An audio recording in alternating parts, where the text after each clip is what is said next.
The NBA trade deadline is fastly approaching. There's big names: Trey Young, Giannis, Sabonis, AD, many that may be on the move. Here we break it down, and let's enter the NBA trade machine.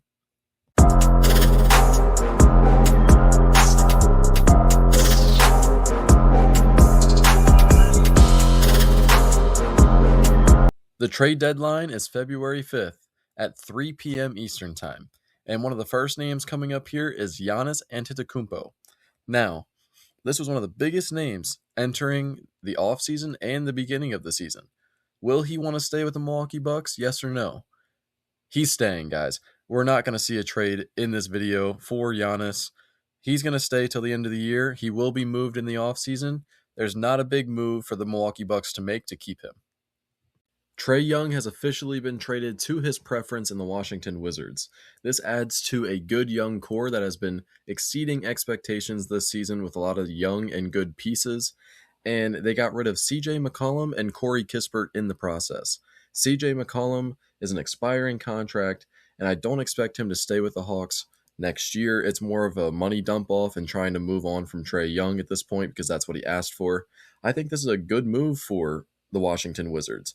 In an East that's not very strong this year, they might have a chance to push for a playoff spot with him and build them up.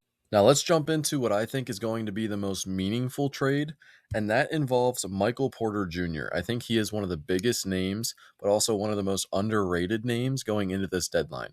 We all expect him to be on the move because he is having a career season, but also can contribute to a winning team and a championship team.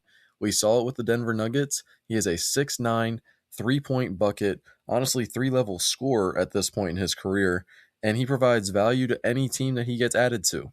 There is one team that I think could really use him, and I think should take their shot at him, and that is the Detroit Pistons. Cade Cunningham is proving to be one of the best point guards in the league, and the Pistons are a top 3 team in the Eastern Conference at this moment in time. They rule the Eastern Conference even without this move. And that's just my opinion, but if you add Michael Porter to this team, you're talking about the NBA Finals with them. I think this would be a great move, but also a great new start for a guy like Jaden Ivey, who is injury hindered and kind of, disappeared from the rotation because the Detroit Pistons have learned to play without him. Otherwise, Michael Porter Jr. is just stepping into the starting role for Tobias Harris, who is in this trade as well, and that is just to make the money work. And then the first-round pick is included because they're trying to make the money work, and Tobias Harris is not necessarily a good value to the Brooklyn Nets at this moment in time. I think they value picks more than anything. So that is why the pick is included. They might honestly include another first-round pick as well. This is just what I think will happen. Let's jump into the last and final trade of this video, and it involves a Jonathan Kuminga Warriors situation once again. There's finally a happy ending for Jonathan Kuminga as he gets his fresh new start in Brooklyn, is what I see in the future, in a win-win trade. Not all of these trades that I mentioned so far were win-win trades for everybody. A lot of them were rebuilding trades. So, going into this one, I think Jonathan Kuminga is a good start for the Brooklyn Nets rebuild, as well as Jaden Ivey and that first-round pick that they received in the trade prior, as the Nets will be big sellers during this trade deadline, as well as another team that we'll mention later on.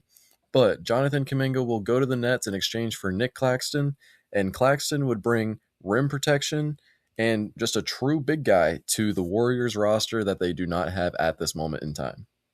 And in this trade, the Nets would also be receiving another first-round pick, and that's because they'll probably have to take on that Al Horford contract that's also in this trade. And I think this will be a buyout scenario for Al Horford. So because of the money drop-off, it's just common that they throw another pick in there just to make up for it. So you will see Kuminga and a first to the Nets in exchange for basically just Nick Claxton, and it's a win-win trade, a good rebuild move, and I think can help them win some games right away, as he's a starting caliber wing in my opinion, and Nick Claxton I think would get plugged into the starting lineup as well. Now it's time to mention one of the other biggest sellers of the trade deadline and one of the biggest question marks outside of the Brooklyn Nets and them selling a bunch of guys off on the deadline is the Sacramento Kings. And the Kings have a lot of guys like Sabonis, DeRozan, Levine, maybe even Malik Monk and company on the market. nobody is safe on that team. And I think the one name that will get traded is Sabonis. I think it's time for them to move on from him, and they'll also move on from probably one of those three wings that I mentioned as well. Sabonis, I think, could provide value for a team like the Toronto Raptors. That trade would include someone like an RJ Barrett in that. I don't know if either team would make that move, as the Kings don't necessarily need another wing. They need a point guard. So it would have to be the right fit, but I think the Sacramento Kings are definitely going to be big sellers at the trade deadline. Remember that anything can happen at the trade deadline. I expect a lot of movement this year, so please let me know who you would like to see get traded, what trades you expect in general at the trade deadline. Remember to like and subscribe. This was another episode of Court Vision, a Life in the Stands production, and until next time, remember, the film never lies.